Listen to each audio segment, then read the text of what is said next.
Unjuk rasa mahasiswa menolak pembangunan pabrik semen di Manggarai, Nusa Tenggara Timur berlangsung ricuh. Massa bahkan sempat menghadang iring-iringan rombongan Gubernur NTT Victor Laiskodat.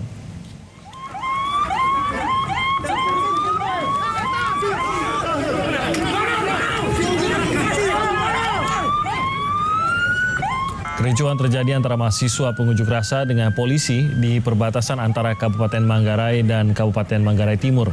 Kericuhan dipicu oleh aksi blokade jalan yang dilakukan oleh mahasiswa.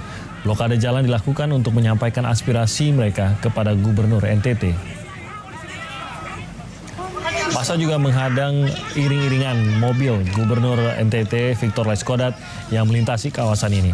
Pengunjuk rasa sempat meminta Gubernur untuk turun dari kendaraannya. Ketua Presidium PMKRI menyatakan tindakannya ingin bertemu Gubernur untuk menagih janji menghentikan penambangan.